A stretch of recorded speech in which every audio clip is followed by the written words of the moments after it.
स्वागत है आपको अपने YouTube चैनल एग्रो पाठशाला में। आई होप आप सब अच्छे होंगे। अच्छा तो क्या ही होंगे, जिस चीज़ का हम लोग 2024 से वेट कर रहे थे, यानी कि पूरे 1 साल हो चुका है, उस चीज़ का आज के डेट में अगर बात करें तो नाम निशान भी नहीं है। हम बात कर रहे हैं एग्रीकल्चर कोऑर्डिनेटर को लेकर। आपको पता है कि इलेक्शन कमीशन के द्वारा ये अनाउंस कर दी गई है कि 6 तारीख को चुनाव स्टार्ट हो जाएगा। पहला चरण का 2 चरणों में चुनाव होगा और 14 को रिजल्ट आपको देखने को मिलेगा। 11 और 6 को चुनाव होने वाला है। उम्मीद ये था कि चुनाव से पहले ये वैकेंसी रिलीज़ कर दी जाएगी, क्योंकि जो बच्चे BO BHO में सिलेक्शन नहीं ले पाए थे किसी भी कारणवश, चाहे वो स्टडी से कारणवश हो या फिर जो इंटरव्यू तक पहुँच कर भी अपना सिलेक्शन नहीं ले पाए थे, वो 1% होप रखते थे कि हमें कोऑर्डिनेटर में जगह मिल जाएगी। सरकार अनाउंसमेंट करती है कि कोऑर्डिनेटर की वैकेंसी 1600 पदों पे आने वाली है। वो अनाउंसमेंट को आज की डेट में अगर बात करें तो 1 साल हो चुकी है, लेकिन अभी तक तो कोई वैकेंसी का अता पता है भी नहीं। हम लोगों ने बहुत प्रयास किया, कुछ कमियां बच्चों की भी है, कुछ कमियां डिपार्टमेंट का भी है। डिपार्टमेंट को तो नहीं कह सकते हैं, क्योंकि सरकार को जब ज़रूरत होती है तभी वैकेंसी देती है, जब उनकी मर्जी होती है तभी देती है। हमारी कमी इसलिए है क्योंकि बहुत बच्चे, मतलब दूसरे डिपार्टमेंट के, दूसरे स्ट्रीम के बच्चे जिनको वैकेंसी लेना था, वो एकजुट हुए और वो धरना प्रदर्शन किए, और उनके धरना प्रदर्शन का कहीं ना कहीं 1% इम्पैक्ट किया, और वो 1% ये बताया कि वैकेंसी उनका आना स्टार्ट हो गया। लेकिन एग्रीकल्चर स्टूडेंट में थोड़ा सा स्ट्रेंथ का भी कमी था, थोड़ा सा एकजुट नहीं हो पाए, और पता ना क्यों नहीं हो पाए। मुझे ऐसा लगता है कि कारण एक ही है कि कोई कोऑर्डिनेट करने वाला नहीं था।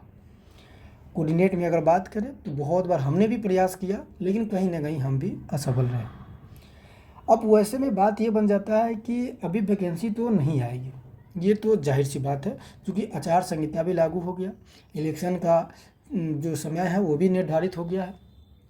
वैसे में हमारे पास क्वेश्चन बनता है कि अभी क्या करना चाहिए, क्योंकि अब वैकेंसी तो आने से रहा नहीं, तो कोई ना कोई हमें स्टेप लेना चाहिए। तो आज हम बात करेंगे इसी विषय पे, क्योंकि मुझे ऐसा लगता है कि अगर हमने आपको थोड़ा सा भी गाइड किया है तो वैकेंसी अगर नहीं आता है तो फिर मेरा फ़र्ज़ बनता है कि आपको गाइड करें कि आपको क्या करना चाहिए। बाकी आप अपने मन से कर सकते हैं। अभी हमारे पास सबसे मेजर कंसर्न ये है, सबसे मेजर क्वेश्चन ये बनता है कि अब हम क्या करें, मतलब आगे का क्या स्टेप ले, इसके बारे में हमें समझना होगा। तो देखो, 2 चीज़ें हैं। पहला चीज़ें ये है कि आप बिहार में जॉब करना चाहते हो, दूसरा चीज़ें ये है कि आप सेंट्रल गवर्नमेंट में किसी भी स्टेट में जॉब करना चाहते हो। तो अगर आप सेंट्रल गवर्नमेंट में जॉब करना चाहते हो, डेट मीन्स सेंट्रल गवर्नमेंट के जो भी फॉर्म फिलअप होगा वो आपको भरना पड़ेगा। अगर आप बिहार में गवर्नमेंट जॉब करना चाहते हो तो बिहार के भरोसे रहना पड़ेगा। जब वैकेंसी आएगी उस बार आपको फॉर्म फिलअप करना पड़ेगा। सिर्फ एग्रीकल्चर वाले के लिए हम बात कर रहे हैं। वैसे में क्वेश्चन है कि अब क्या करें, तो उसके लिए थोड़ा सा हम ये समझते हैं कि हमारे पास 3 वैकेंसियाँ थी मेजर, जो हमारे पास पहला शुगर केन का भी वैकेंसी था। उसके बाद अगर बात करें तो एग्रीकल्चर कोऑर्डिनेटर, जिस पे हम 100% आश्रित थे और बच्चे पढ़ भी रहे थे कि ताकि यहाँ से हमें कहीं ना कहीं पॉजिटिव रिजल्ट देखने को मिलेगा। अदर वैकेंसी में बात करें तो ऐसा माना जाता था कि जो स्टैटिक्स का वैकेंसी आने वाला है उसमें कहीं ना कहीं बच्चों को जगह मिलेगी। लेकिन इन तीनों वैकेंसी की बात करें तो ये तीनों वैकेंसी अभी रुकी हुई है, तो हम इस पे कह सकते हैं कि तीनों के भरोसे अगर आप बैठते हो, डैट मीन्स आप बहुत गलती कर रहे हो। तो फिर करे तो करे क्या। अब जो भी बच्चे इस पे टिके हुए थे, इस पे रुके हुए थे और इनका तैयारी कर रहे थे, उनके लिए भी है, और जो नहीं कर रहे थे, ये सोच रहे थे कि वैकेंसी आएगा, उनके लिए भी है। दोनों के लिए हम यहाँ पे बात करेंगे। देखिए, कोऑर्डिनेटर अब आएगा, ये 100% है, लेकिन फिर वही वाली बात हो जाती है, मजाक लगता है ऐसे बोलना, ऐसा लगता है कि बच्चे के साथ हम मजाक कर रहे हैं। आएगा, ये तो 1 साल से आ ही रहा है, लेकिन आएगा डैट मीन्स कि ये अभी नहीं आएगी। अब इसके बारे में पोस्टपोन कर दे बातें को, जो भी वैकेंसी होगा इलेक्शन के बाद। अब इलेक्शन के बाद का मतलब है कि 1 साल बाद, क्योंकि आपको पता है कि 1 महीना बचा हुआ है इलेक्शन में। 1 मंथ बाद कैबिनेट बैठक होगा, यानी कि 1 मंथ लग जाएंगे। मिनिस्ट्री जो बनते हैं उसको काम सौंपने में, उनको काम संभालने में, देखने में पहले तो ये भी नहीं पता है कि गवर्नमेंट किनका बनेगा, कैसे प्रक्रिया होगा। तो ये सारी चीज़ें क्या हो जाएगी, लेंदी हो जाएगी, और इस लेंदी की वजह से समय हमारे पास क्या हो जाएगा, अधिक लग जाएगा। तो हमें इसके भरोसे नहीं बैठना है, आगे कोई ना कोई कदम उठाना है। अब कदम भी उठाए तो कहाँ उठाए, क्योंकि हमने तो थोड़ी बहुत एग्रीकल्चर कोऑर्डिनेटर में पढ़ा। तो अब देखो क्या करना है आपको, मैं बताता हूँ। करना आप अपने मन से, लेकिन मेरा जो मानना है वो करना है। अगर आपको सेंट्रल में जॉब करना है अभी के डेट में, अगर आप चाहते हो कि सेंट्रल गवर्नमेंट में हम जॉब करें, तो आप ये काम करो, उस चीज़ को वहीं पोस्टपोन कर दो। अब आप कंटिन्यूअसली देखो, एक चीज़ हमेशा ध्यान से सुनना। बहुत से बच्चे क्या होते हैं, इवन बहुत से मैंने देखा भी है, वो क्या करते हैं कि ये जॉब आया और ये जॉब आया, तो ये जॉब जब आएंगे तो वो इस पे तैयारी करेंगे, उसके बाद ये मूव ऑन हो जाएंगे दूसरे जॉब पे जब दूसरे वैकेंसी आ जाएगा। और इनको पता है कि दोनों का सिलेबस अलग अलग है, दोनों का सिलेबस अलग अलग है। जैसे एफओ का सिलेबस अलग है, एग्रीकल्चर कोऑर्डिनेटर का सिलेबस अलग है, बीओ का सिलेबस सेम था, बीएचओ का सिलेबस सेम था। तो अब हमें करना क्या है ये समझते हैं। अगर आपने बीएचओ और बीएयू उसके बाद अगर बात करें, तो एग्रीकल्चर कोऑर्डिनेटर को आने का समझ कर लेकर आपने अगर थोड़ा सा भी प्रिपरेशन किया है, तो हम कहेंगे यहाँ पे आप मूव ऑन मत हो। अगर आपको बिहार में और आपको इसी टाइप की जॉब करनी है तो, चूँकि देखो आपने जो भी 1 साल 1.5 मंथ 2 मंथ 5 मंथ जो भी आपने तैयारी किया होगा, उसमें आपने क्या पढ़ा होगा। आप उसमें मेजर, ठीक है, एग्रीकल्चर तो पढ़ा ही पढ़ा होगा, लेकिन उसके साथ साथ आप जीके जीएस पढ़े होंगे, यहीं पढ़े होंगे, और जीके जीएस में ही आता है करेंट अफेयर आप पढ़े होंगे, ठीक है। तो अगर आप यहाँ मूव ऑन करते हो ना एएफओ की तरफ, तो ये सारी चीज़ें भूल जाना पड़ेगा, एग्रीकल्चर आपको थोड़ा सा एडवांस और पढ़ना पड़ेगा, दैट मीन्स यही है। और यहाँ पे भी 1 से 2 साल लगने वाला है। आपको ऐसा लगेगा, ठीक है, रेयर केस में होता है कि एक बच्चे 1 साल में निकाल लेते हैं, लेकिन 2 से 3 साल यहाँ पे लगेंगे, ठीक है। ये कड़वी बात है लेकिन सही है। तो यही कहना चाह रहा हूँ कि अगर जो जीएस आपने पढ़ा है ना, तो आप इन चीज़ों पे क्या करो, इन चीज़ों पे ध्यान ना देकर आप इसी चीज़ पे किसी न किसी फील्ड पे काम करो। अगर आपने थोड़ा इस पे बात करेंगे, लेकिन अगर आते हैं कि जो बच्चे थोड़ा सा भी पढ़ाई नहीं किया है जीके जीएस का, सिर्फ एग्रीकल्चर पढ़ रहे थे, तो उनके लिए ये रामबाण है। और वो क्या करें, वो एएफओ के टारगेट करते हुए चले। अब एएफओ का एग्ज़ाम तो 1 मंथ में होने वाला है, लेकिन इस साल का नहीं, अगले साल का टारगेट करें। अगले साल का टारगेट अभी से करके चलेंगे, तभी जाकर आपका एग्ज़ाम निकलेगा। तो अभी से रीजनिंग, क्वांट, इंग्लिश किसी का फाउंडेशन बैच ले लो, किसी भी कोचिंग से, सब सही पढ़ाते हैं। बस कोचिंग से हमें मार्गदर्शन मिलना चाहिए होता है, बाकी पढ़ लेते बच्चे खुद है जिसको सिलेक्शन लेना होता है। तो आप किसी भी कोचिंग से पढ़े, नो डाउट है, किसी से भी ले ले, एक एएफओ का बैच ले ले फाउंडेशन।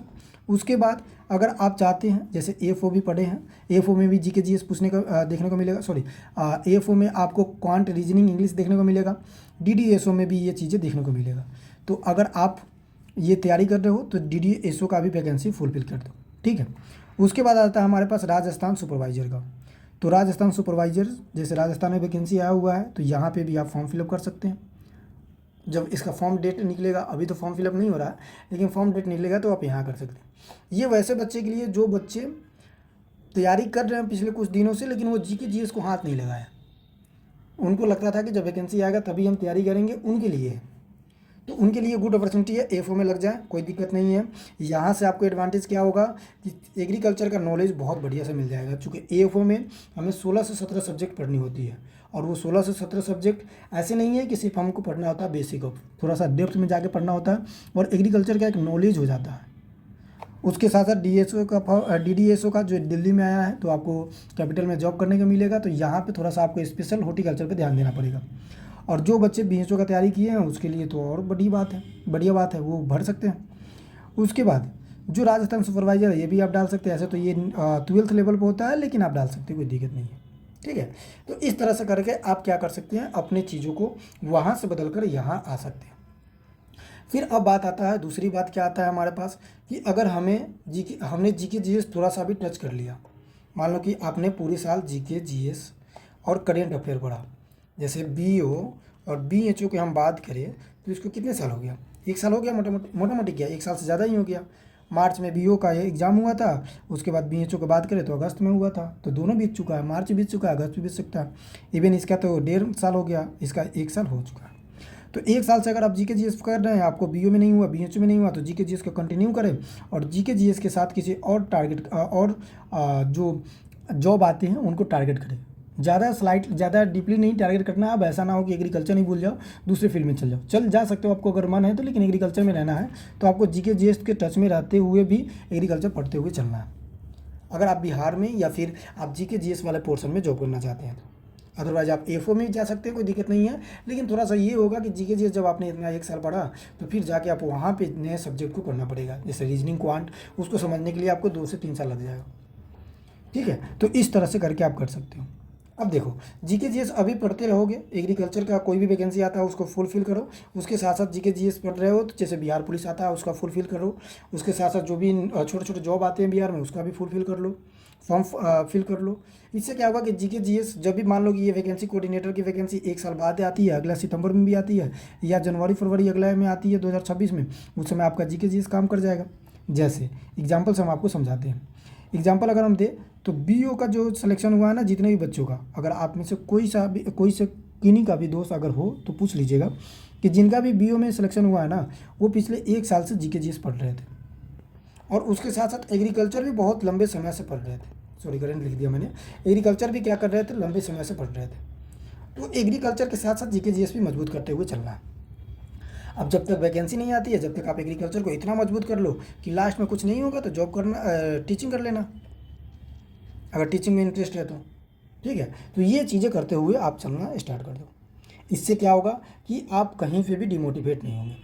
अब आते हैं तीसरा, बात करते हैं कि भैया जो बच्चे इसके लिए रुके हुए थे, जिनका फाइनेंशियल कंडीशन वीक है और वो सोचते थे ये चीज़ें कि अगर ये वैकेंसी का डेट आ जाती है या फिर ये एग्ज़ाम हो जाती है, वो कहीं ना कहीं जॉब करने निकल जाएंगे, तो उनके लिए एक ही सलाह है मेरा कि अगर सच में आपका फाइनेंशियल कंडीशन ख़राब है तो आपने जो पिछले सालों में पढ़ा उसको ठीक करें और उसके साथ साथ आप कहीं ना कहीं पार्ट टाइम जॉब करें या फिर फुल टाइम जॉब करें किसी न किसी कंपनी में। उसके साथ साथ रहते हुए भी आप अपना स्टडी करें, स्टडी को छोड़ना नहीं है। ठीक है, तो ये चीज़ें कर सकते हैं जिनका फाइनेंशियल कंडीशन ख़राब है। अब पार्ट टाइम जॉब के लिए अगर आपको कोई दिक्कत हो रहा है तो आप क्या कर सकते हैं, कहीं ना कहीं आपको ढूंढना पड़ेगा, आपको सर्च करना पड़ेगा। ठीक है, इस तरह से आप क्या कर सकते हैं, अपने करियर को ना रुकने दे सकते हैं, अपने लाइफ को ना रुकने दे सकते हैं। अब अफसोस नहीं करनी है, नहीं आया, कुछ चीज़ें होती है जो कोई चीज़ें होती है ना, जैसे हम बोलते हैं कि समय पे छोड़ देनी चाहिए, वो समय पे बहुत अभी लग रहा है कि कोऑर्डिनेटर नहीं आ रहा है तो बुरा हो रहा है, लेकिन एक समय ऐसा आएगा कि ऐसा लगेगा कि कोऑर्डिनेटर नहीं आया तो अच्छा होगा। एक समय आएगा, चलो ठीक है हमने तैयारी किया, अभी नहीं आया, बहुत दिक्कत की बात है, आ जाता तो हमें ये चीज़ें मिल जाती कि सिलेक्शन होगा या ना होगा, एटलीस्ट संतुष्टि मिल जाती। लेकिन नहीं भी आया तो कोई दिक्कत नहीं है, इतना टेंशन नहीं लेना है। कोई चीज़ें होती है जो समय के अनुसार ही चलती है, समय से पहले कुछ नहीं हो सकता। तो इस चीज़ करके आप क्या करो, अपना पढ़ाई पे कंटिन्यू करो, बाकी टेंशन नहीं लेना है। छठ आ रहा है, दिवाली आ रहा है, छठी मैया का आशीर्वाद लो, एंजॉय करो, मस्ती से रहो। बाकी आगे जब छठ खत्म हो जाए फिर अपना स्टेप ले लो, जॉब करना है जॉब करो, उसके साथ स्टडी करो। अगर आपने बीओ का तैयारी नहीं किया है, जीके जीएस नहीं पढ़ा है, एएफओ की तरफ मूव ऑन करो, एएफओ का पढ़ाई करो। उसके बाद अगर बात करें तो अगर आपने जीके जीएस बहुत ज़्यादा पढ़ लिया है तो जीके जीएस को कंटिन्यू करो, एग्रीकल्चर को बहुत मजबूत करो, लास्ट में अगर कुछ नहीं होगा तो एग्रीकल्चर का टीचर बन जाना। इस तरह से पढ़ाई करो, इसी तरह होता है हकीकत में। तो मैं इतना ही बताने के लिए, जैसे ही मैं तो ये कल ही वीडियो डालने वाला था, लेकिन मुझे ऐसा लगा कि चलो सही है, मैं एक दिन और समय लेता हूँ, उसके बारे में सोचता हूँ, फिर बनाता हूँ, फिर मैंने बनाया। बाकी इलेक्शन का डेट आ गया है तो कोशिश ये करें कि आप अपना तैयारी पे ही लगे रहें, छोड़ना नहीं है। वैकेंसी आना ना आना ये द पार्ट ऑफ लाइफ है। ठीक है, अभी हमें बुरा लग रहा है, वैकेंसी आ जाती तो हमारे लिए बहुत अच्छी की बात होती, लेकिन नहीं भी आता है तो कोई बात नहीं है, जब आएगा उस समय आपको लगेगा कि सही समय पर आया। ठीक है, बाकी टेंशन लेने की बात नहीं है, आप लोग पढ़ते रहिए, मस्त रहिए। किसी प्रकार का आपको दिक्कत होता है तो आप क्या कर सकते हैं, मेरे नंबर पे कॉल कर लीजिए। आप हमसे अगर ऐसा लगता है कि हम गाइड कर सकते हैं तो आप हमारे नंबर पे कॉन्टैक्ट कर सकते हैं। नंबर है 8076921823। इस पर हम गाइड करेंगे आपको, और 24/7 आवर्स आपके लिए अवेलेबल रहते हैं। चाहे किसी टॉपिक से रिलेटेड समझ ना आता हो फिर भी आप पूछ सकते हो, आपको बेहिचक चीज़ें बताई जाएगी, कोई टेंशन की बात नहीं है। तो चलिए, हम यही बताने के लिए आए थे। बाकी कैसे हैं आप लोग कमेंट में ज़रूर बताइएगा कि क्या क्या दिक्कतें हैं, और उसके साथ साथ वीडियो कैसा लगा ये तो आपको बताना ही बताना है। और इसके साथ साथ आपका प्यार दुलार हमें चाहिए, तो थोड़ा सा आप अगर चाहते हो तो ये इफेक्टिव है तो सब्सक्राइब भी कर लिया करो। ठीक है, अगर आपको लगता है तो ना, अदरवाइज़ मैं आपके लिए तो हर चीज़ बताता ही रहूँगा स्टेप बाय स्टेप। बाकी इससे रिलेटेड कोई भी परेशानी हो तो आपको कॉल भी कर सकते हो। उसके साथ साथ आपको एग्रीकल्चर से रिलेटेड कोई भी टॉपिक से रिलेटेड कोई भी दिक्कत हो तो बताना। बाकी हमारा क्लास चल रहा है एग्रोनॉमी का, उसमें जनरल एग्रीकल्चर स्टार्ट किया है तो उसको कंटिन्यू आप देखते रहें। चलिए, तो मिलते हैं अगले वीडियो में, जब तक के लिए धन्यवाद। पढ़ते रहिए, मस्त रहिए, स्वस्थ रहिए।